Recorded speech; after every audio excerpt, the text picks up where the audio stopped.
I now give the floor to the representative of Ethiopia.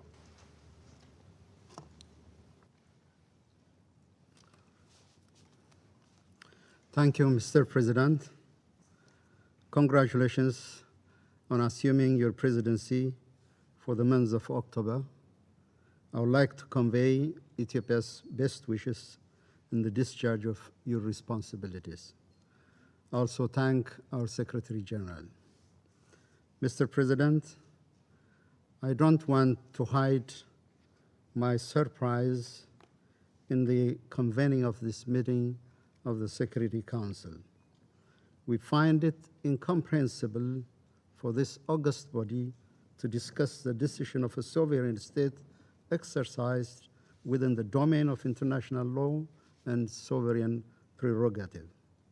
There have been several instances where governments had expelled UN staff and other diplomatic envoys for so many disclosed and undisclosed reasons. Did the Council ever meet to vindicate such a decision?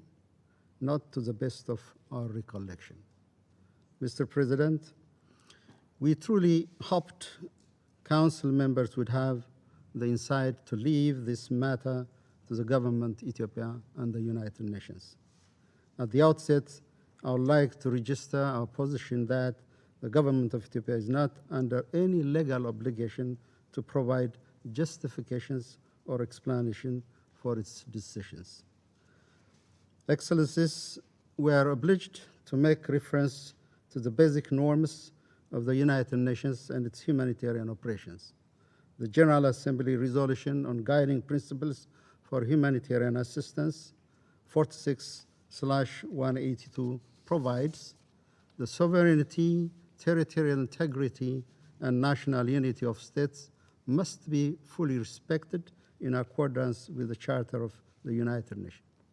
The most fundamental element of the sovereignty of the state has to do with their prerogative to determine who enters, remains in, exists in their territory. When we appeal for support and work with the UN or other humanitarian operators, we have not foregone this fundamental right.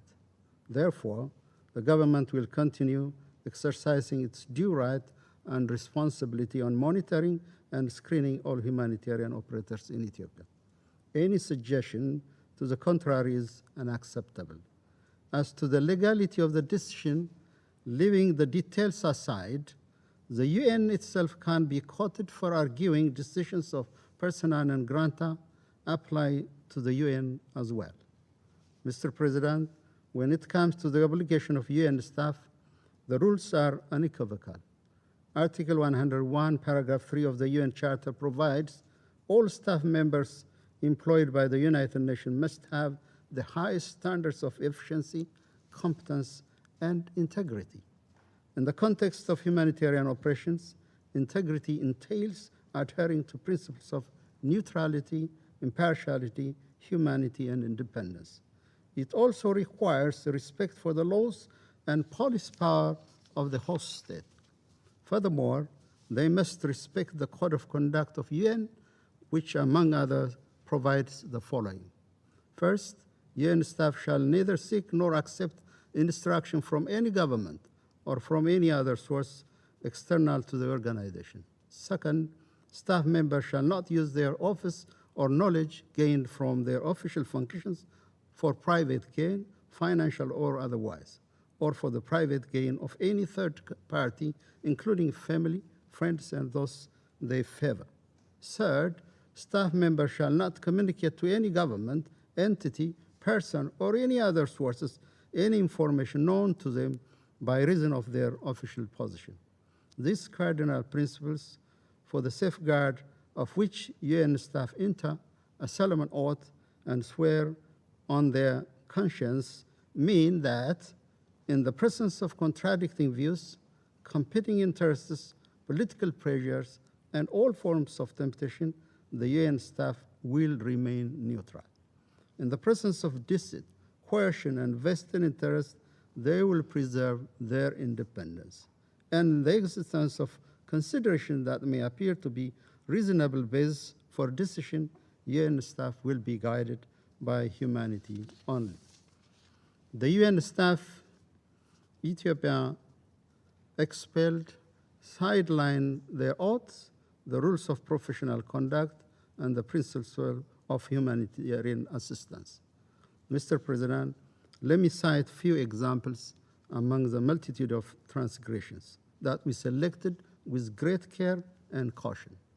Needless to say, the misconduct of few individuals doesn't speak to the professional and able team of the UN in Ethiopia or anywhere else. Rather, it speaks of the serious ethical dilemma that existed in the humanitarian operation in Ethiopia for the past 11 months. These individuals executed the conspiracy created by TPLF and its member to generate an image of extreme casualty that warrants quote-unquote humanitarian intervention and rescues the criminal group. To use their own words, they were looking to create a Darfur-like situation. They suddenly and overnight created 1 million victims of health disaster, while OCHA country office reports 2.8 million people that need emergency health assistance. The main OCHA office was made to report 3.8 million, only because that level of inflation of misery was needed to elevate the crisis to level 3. They categorized the situation in Tigray under IPC 5, based on data collected from a region of 6 million population by a single FAO staff and interpreted by 2 UN staff that are Ethiopian and open TPLF supporters based in Rome. They assisted in fabrication of false allegations submitted to the UN Security Council as a white paper. The white paper contained unfounded allegations, including the use of hunger as a weapon, and preferred the need to apply Resolution 2417/18. The former head of OCHA was made to report to this council 152 Ethiopians died due to food shortage, while such incident had never occurred. They made up the data and went to the extent of disinforming this global security body. About 2 weeks ago, they reported 12 individuals died of hunger in an IDP camp, while the organization running the IDP camp, an internal organization itself, came out and stated the allegations are simply false. They implored UN agencies to conduct investigations outside of their mandate to meet the instruction of TPLF to generate exhibits matching the false allegation released on medias and to supposedly substantiate a case before the ICC. They didn't even show mercy to victims of gender-based violence. First, in violation of the protection of protocols of safe houses for victims of gender-based violence, they invited TPLF armed men and militia to the safe houses. In addition, they exposed the safe house before an international media and invited interviewers and interrogators to safe houses to intimidate victims and elicit testimonies.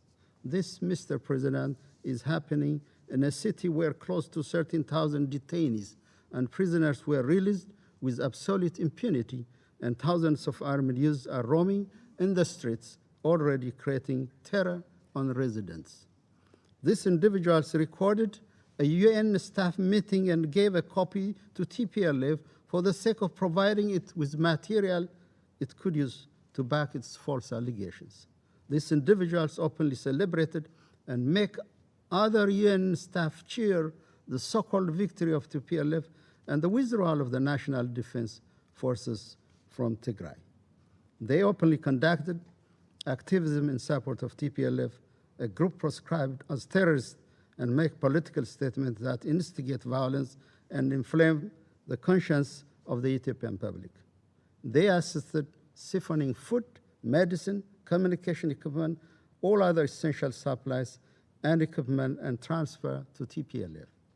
Right before their expulsion, they were facilitating the deportation of ethnically segregated group of Ethiopian migrants from Saudi Arabia and their resettlement in third country in Africa for training and preparation before they join combat with TPLF.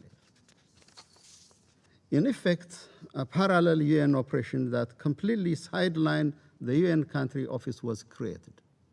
Apart from the selfish interest of individuals, we have evidences that the entire endeavor is created by a higher and more sophisticated motivation that seeks to undermine the Ethiopian state and rescue the TPLF. Ethiopia deeply resents this experience. Mr. President, expulsion was not our primary course of action.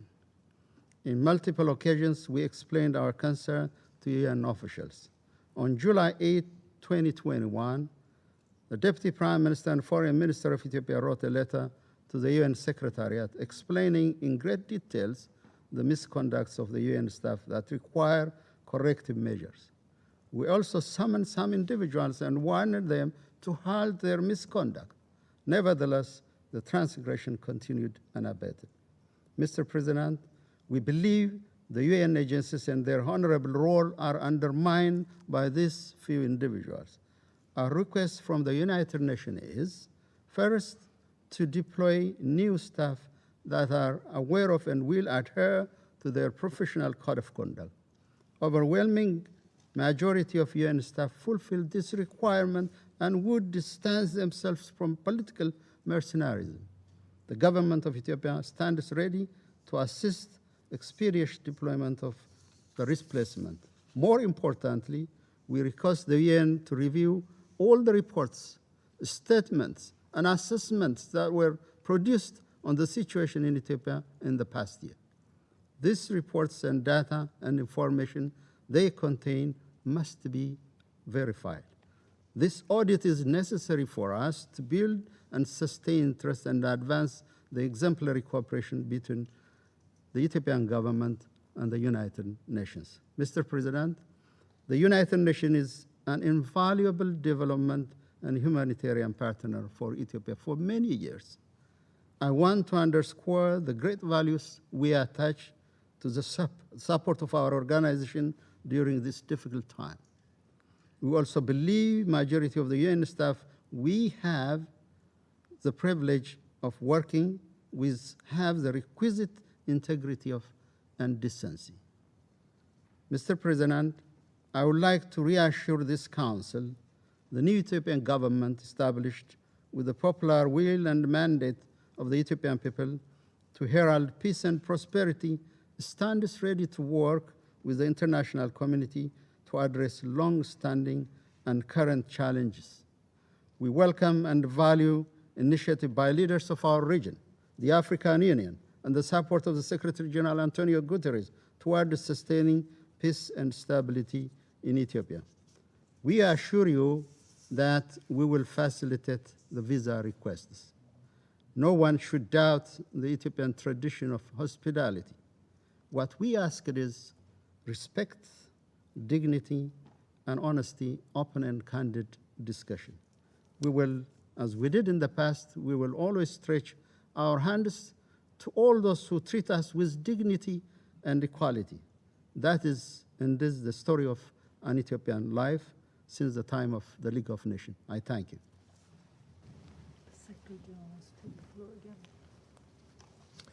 I thank the representative of Ethiopia for his statement and invite the Secretary General of the United Nations to take the floor. Thank you very much, Mr. President. If there is anything I have cherished during all this period, is to maintain a very effective and operational relationship with the government of Ethiopia and with its Prime Minister, to the effect that I had many criticisms in the global media about that, accusing me of being biased in favor of the Ethiopian government. So it is with total, I would say, in a spirit of complete easiness, that I would like to ask you one thing, Mr. Ambassador. If there is any written document provided by the Ethiopian government to any UN institution about any of the 8 members of the UN that were expelled, I would like to receive a copy of that document because I have not had any knowledge of any of them. And it would be very useful for me to detect if documents are given to the UN and not given to my knowledge. Then I have to investigate what has happened in my organization. So I ask you, please, Mr. Ambassador, to provide me as a copy of any of the written documents written by the government of Ethiopia about any of the 8 that were expelled by Ethiopia in this regard. And I would recall that twice I told the Prime Minister that if there were concerns about lack of, I'd say, lack of impartiality of the UN staff, that I asked him, please send me those situations for me to be able to investigate. Twice I asked it to the Prime Minister. Until now, I had no response to these requests. And so, for us, the question is very simple. We believe that Ethiopia has not the right to expel these 8 members of the UN. We believe Ethiopia is violating international law in doing so. And we are ready to cooperate with the government of Ethiopia in relation to any situation in which the government of Ethiopia feels that any member of the UN is not behaving in total impartiality, in total independence, as humanitarian law prescribes and humanitarian principles establish. I want to tell you, Mr. Ambassador, we want to cooperate with the government of Ethiopia because we have only one agenda in Ethiopia, and that agenda is the people of Ethiopia, Tigrayans, Amarans, Afaris, Somalis, the people of Ethiopia. The people of Ethiopia is suffering. We have no other interest but to help stop that suffering. Thank you very much.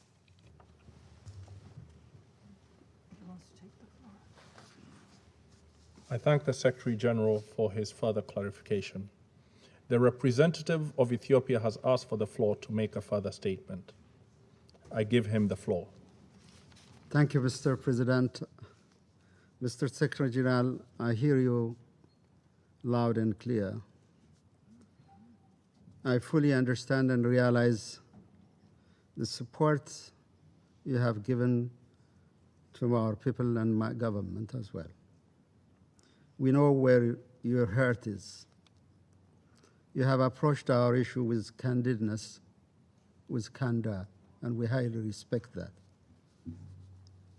As to the asks, I will definitely communicate to the appropriate authorities, and we will, of course, expeditiously, and as I have made it clear in my statement, this is an issue that has to be dealt between Ethiopia and the United Nations. Whatever document that will be available will be submitted to your office, Your Excellency. I thank you.